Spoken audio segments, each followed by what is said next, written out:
お名前は本当はテルコさんだね。テルコ first name でハタ is a family name. So ヤハタテルコさん in Japanese way テルコヤハタ in American way. 8歳の時ね。So 8 years old ね。She was in Hiroshima and 2.5 kilometer だから1.5 miles from the hypocenter. Then she was hit by the A bomb just when she wanted to go out from the house. ね、だから申し訳ない何歳になられたかな。うちの父と一緒で。86。あ、この人来月87になります。87。あれが別にヤンガーなマイファーダーね。私90だろうお父さん。そうそう。お元気お元気よ。まあ三重県ですね。大阪で空襲ありました。ああ、よかったですね。そうじゃん。she speak English。覚えてるだけ。私は This is a pen なんです。会話ができない。I cannot have a conversation. I cannot do any conversation in English. だけどこれを覚えて。これ見て。ね、English 覚える。すごいね。So she remember all the sentences she want to say in English. If you have any questions, ね、she welcome to answer the question ね、later. But anyway, そう。じゃあ行きますか。はい。私あそこにいたいですかね。お願いします。Good afternoon, everyone. Good afternoon to you. My name is Yahata Teruko. Thank you for coming all the way from America. I'm very happy to be able to talk to you today. This is a map of Hiroshima at the time of the atomic bombing. This is the hypocenter. 2.5 kilometers from the hypocenter is Koi Station, now called Nishi Hiroshima Station. Somewhere in between the JR line and the river was our house, and that's where we were when the atomic bomb was dropped. This is a New Year photograph taken when I was only 3 years old. My mother, my father, my elder sister, younger brother, and in the center me. Just under 1 year later, on December the 8th, 1941, when I was 4 years old, the Pacific War broke out. The paintings and sketches that you will see in this PowerPoint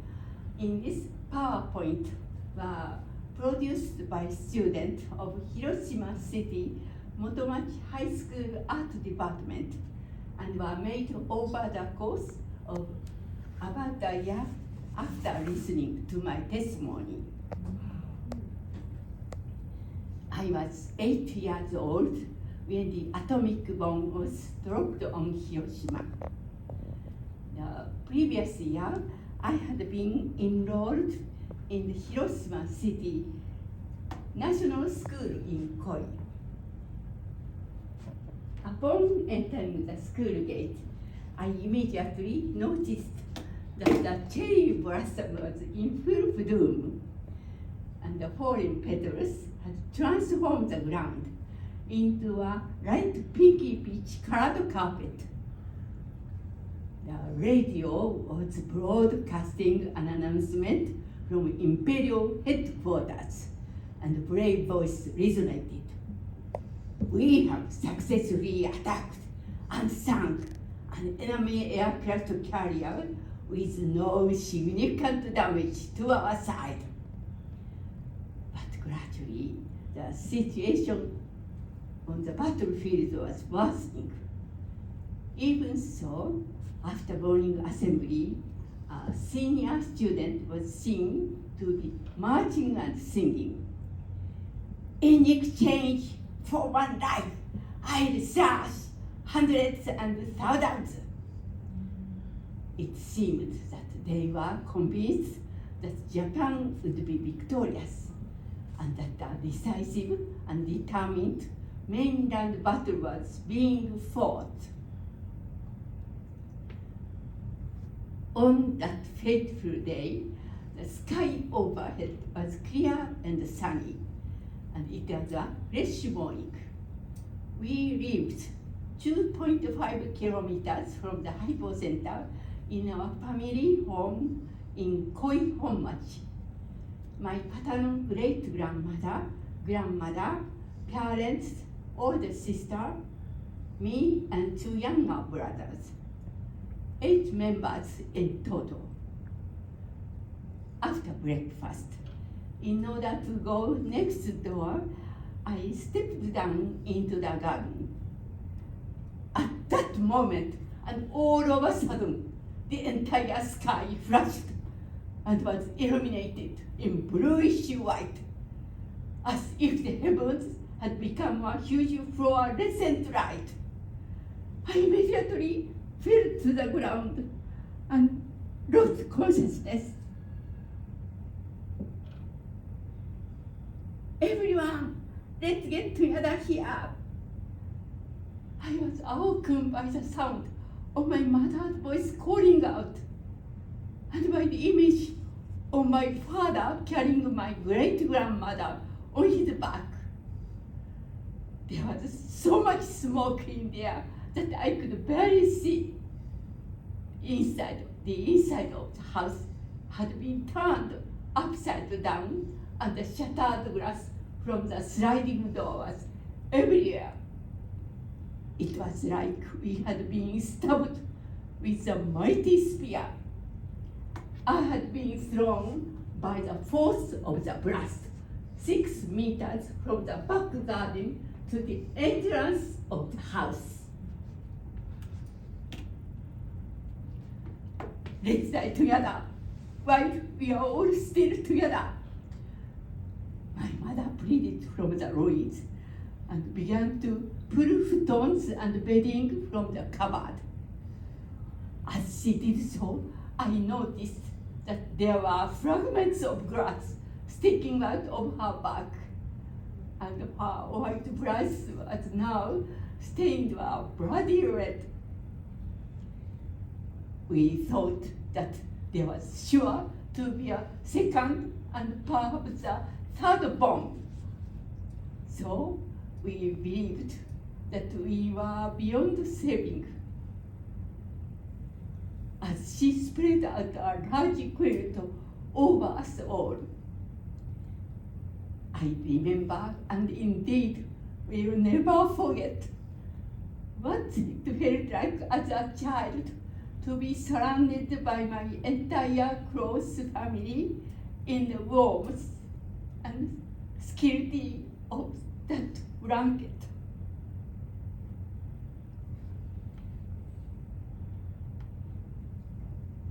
There was an eerie silence outside, and virtually all of the houses surrounding ours were destroyed.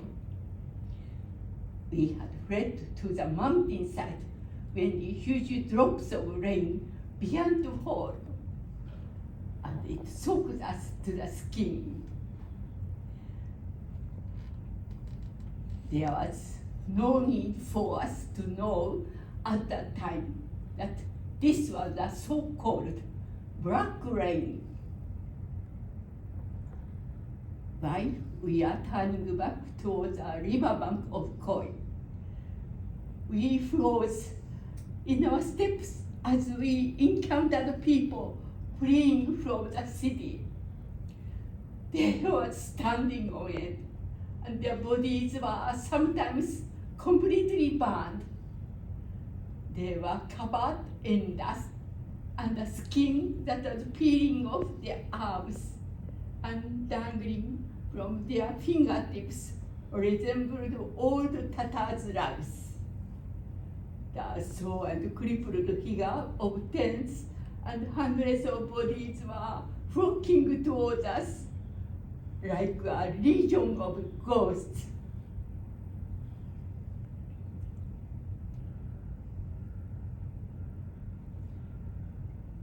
relatives had come to search for us, and we are fortunate enough to be evacuated to their house. The city continued to burn all through the night. As the sun went down, some neighbors came to visit. I couldn't take my eyes off what they had brought with them. Could it be that the box line with snow white rice balls was a meal for us, the victims? I was so hungry and so very happy that I was speechless. The image of those beautiful rice balls is etched on my memory for eternity. I cannot describe the great pleasure I take in eating white rice.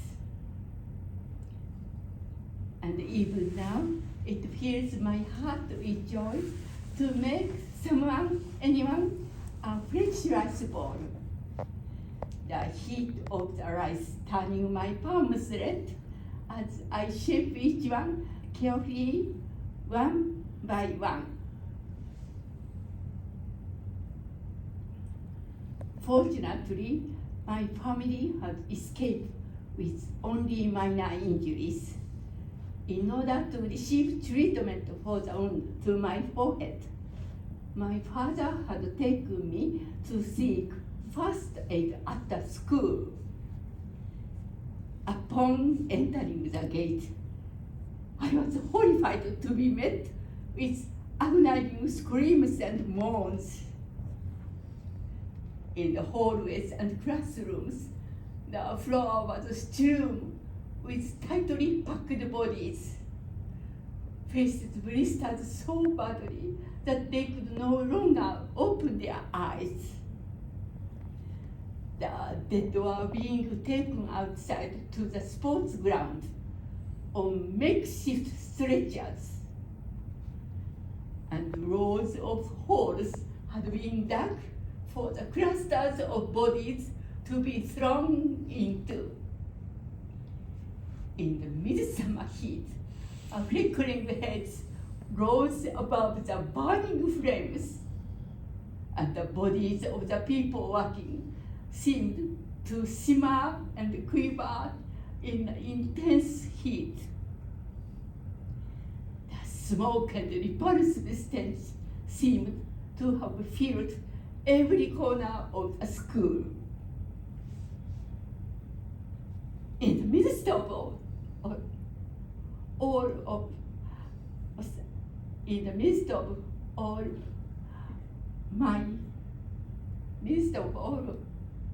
this,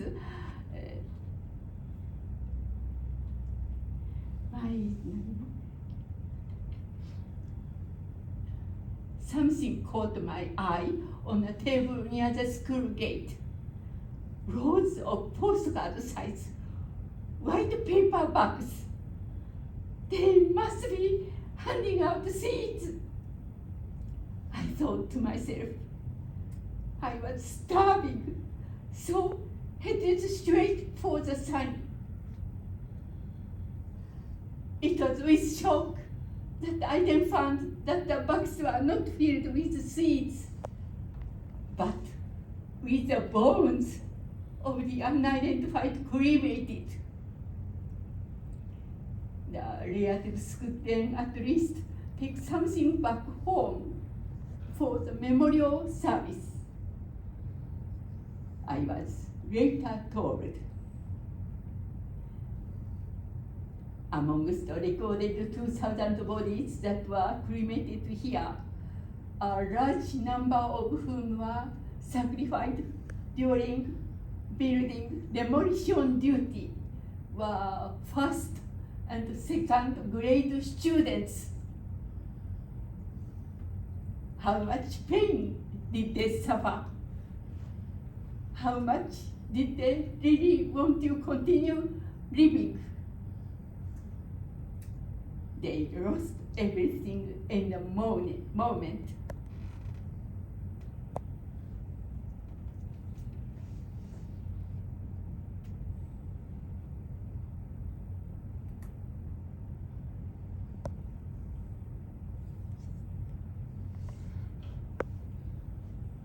Even now, occasionally, other recollections and scenes from those times still haunt me. Next door to the house of a relative in Koi, where we had sought refuge, an older girl, then a student, had returned home with severe burn. It was midsummer, and door to the room where she slept had been left open. Next to her pillow was a small pot. As I was hungry, because there was nothing to eat, I couldn't help but think that inside the pot there was some candy. Once I saw her open the lid of the pot, it seemed that she was using the pot to spit out the blood. Over and over, she awoke, then slept. Was awoken, then slept. She died, coughing up blood.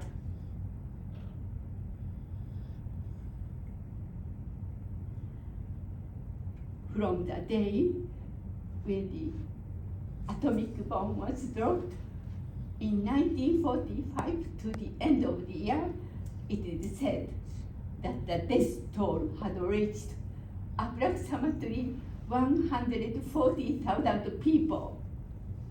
That the exact figure is not known is testament indeed to the ultimately described nature of the atomic bomb. Both the immediate and long-term effect of the atomic bomb manifested themselves in different ways, and those who seemed to escape from direct exposure to the blast later developed an array of horrific symptoms. From around August the 9th, as the fires in the city gradually began to subside, my mother and father went out looking for my father's friend, accompanied by his wife. Under the blazing sun, shovel in hand, they stepped over the charred remains of corpses, male and female, indistinguishable from one another, drinking the water that trickled from broken pipes as the unrelenting surge continued. A week or so after the bombing, they finally arrived at the workplace of my father's friend. After digging around in the gravel and debris, they unearthed a skeleton-like corpse.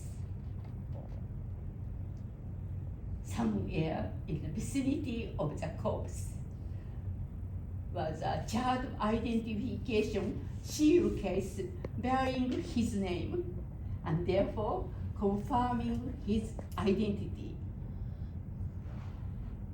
It is said that their baby, who was being carried on his wife's back, reacted by letting out a blood-curdling scream as his wife broke down in tears, sobbing.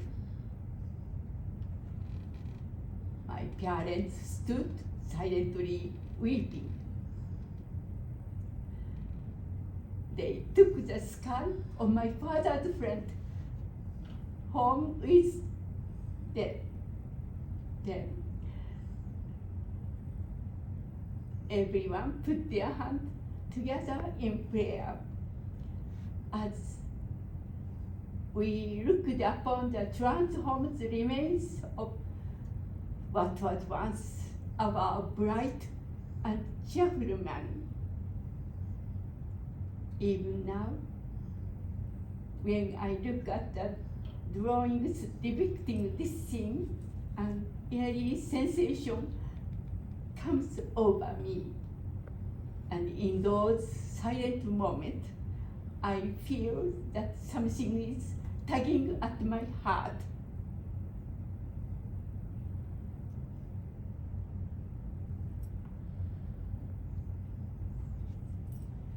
A girl who I went to school with as a junior and senior high school student, Suetsu Kimiko, was a bright and cheerful girl, pretty as a picture in her summer sailor school uniform. She was only 8 years old when she was exposed to the atomic bomb just over 1 kilometer from the hypocenter. One day, 16 years later, spots began to appear on her arms, and she was troubled by the malaise and washed feeling which had suddenly swept over her. She was diagnosed with acute leukemia. She had a high fever, swelling of the face, and the sensation that she was carrying lead around in her chest. In spite of her suffering, however, she still wished to live right up until the very end. And I can clearly recall her words. I want to look up at the bright blue sky, wearing the beautiful dress and shoes to match, and then to dance like Cinderella. I have nothing to complain about to anyone. I just want to get better and to live.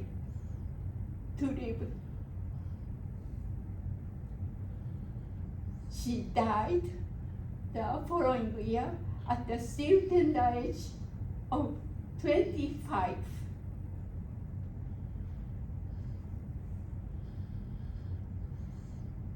In 2013, I took part in a peace boat round the world voyage for atomic bomb witnesses and survivors. With regret, I realized once again the cruelty and ugliness of war, and that once a war is started, we become both perpetrator and victim. We were all born on this huge planet, and although our countries and languages are different, we all belong to the same era. In the course of a century, or even just a human lifespan, the sun rises and the sun falls, and there are irreplaceable days that are brought back to us in surges or in waves. Who do you love? What do you love? If a single nuclear weapon was used now, mankind would cease to exist. All that I have left to do is to communicate the truth of the atomic bomb to the world, and to continue to sound the alarm bells. Thank you very much for listening.